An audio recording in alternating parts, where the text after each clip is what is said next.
স্বাস্থ্য খাত সংস্কারে ৫ দাবি আদায়ে অনির্দিষ্টকালের জন্য দেশব্যাপী কমপ্লিট শাটডাউন কর্মসূচি পালন করছে মেডিকেল কলেজ হাসপাতালের ইন্টার্ন চিকিৎসকরা। রবিবার রাতে ইন্টার্ন চিকিৎসক কাউন্সিলের আহ্বানে এই কর্মসূচি শুরু হয়।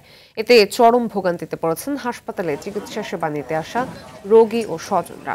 রাজশাহীতে জরুরি সেবা ব্যতীত গতকাল থেকে হাসপাতালের কোনো ওয়ার্ডের চিকিৎসা সেবা দিতে দেখা যায়নি ইন্টার্ন চিকিৎসকদের। বরিশাল শের-ই-বাংলা মেডিকেল কলেজেও চলছে শিক্ষার্থীদের কমপ্লিট শাটডাউন। রংপুরে বিক্ষোভ মিছিল, রাস্তা অবরোধ ও জেলা প্রশাসকের কার্যালয় ঘেরাও সহ হাসপাতালে কমপ্লিট শাটডাউন কর্মসূচি পালন করছে মেডিকেল কলেজের ইন্টার্ন চিকিৎসকরা। খুলনা মেডিকেল কলেজ হাসপাতালের ইন্টার্ন চিকিৎসকদের দ্বিতীয় দিনের কর্মবিরতি চলছে।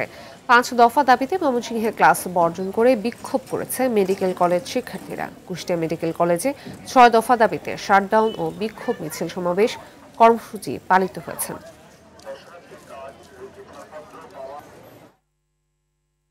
দর্শক, এই বিষয়ে বিস্তারিত জানাতে ময়মনসিংহ থেকে সরাসরি যুক্ত হচ্ছেন সহকর্মী মোজাম্মেল খোকন। খোকন, ইন্টার্ন চিকিৎসকদের কমপ্লিট শাটডাউনের বিষয়ে কি তথ্য আছে আপনার কাছে, আমাদের জানাবেন।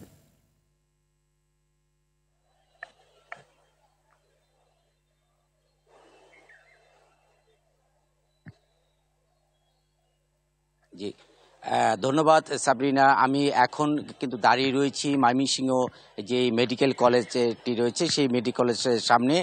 তো এইখানে কিন্তু আমরা সকাল বিশেষ করে 12টার দিকে দেখেছি যে সরকারি এবং বেসরকারি যারা শিক্ষার্থী রয়েছেন মেডিকেলের, তারা কিন্তু এই ম্যাটসদের যে দাবিগুলো রয়েছে সেই দাবি নিয়ে তারা এখানে আন্দোলন করেছেন। বিশেষ করে ম্যাটসদের দাবিগুলো তারা প্রত্যাহারের দাবিতে কিন্তু এখানে আন্দোলন করেছেন।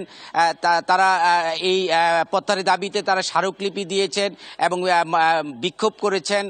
তারা যেমনটি বলছেন যে যদি এই শিক্ষার্থীদের বিশেষ করে ম্যাটসের এই দাবিগুলো যদি তারা যদি মেনে নেয়, সরকার যদি মেনে নেয়, অর্থাৎ কোর্ট যদি মেনে নেয়, তাহলে সেই ক্ষেত্রে তারা আগামী বুধবার থেকে কমপ্লিট একাডেমিক যে শাটডাউনটি রয়েছে সেই শাটডাউন দেবেন তারা, এমনটি বলছেন।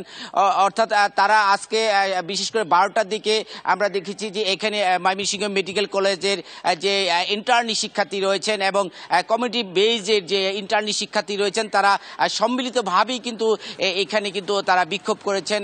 তারা তাদের ম্যাটসদের যে এই যে ডাক্তারের যে যৌক্তিক দাবিটি, সেই দাবি যদি প্রত্যাহার করা না হয়, তারা আগামী বিশেষ করে বুধবার থেকে তারা কমপ্লিট একাডেমিক শাটডাউন দেবেন এমনটি বলছেন। তো এছাড়া আমরা দেখেছি যে এই তাদের যে এই বিক্ষোভ কর্মসূচি নিয়ে গতকাল যেমন তাদের বিক্ষোভ হয়েছে, আজকেও তাদের দ্বিতীয় দিনে বিক্ষোভ হয়েছে। এই ইন্টার্নি শিক্ষার্থীদের যে বিক্ষোভগুলো, সেই বিক্ষোভগুলো নিয়ে কিন্তু সাধারণ যে মেডিকেলের যে এই যারা চিকিৎসা সেবা নিতে আসেন, তারা কিন্তু প্রচণ্ড ভোগান্তিতে পড়েছেন আমরা দেখেছি।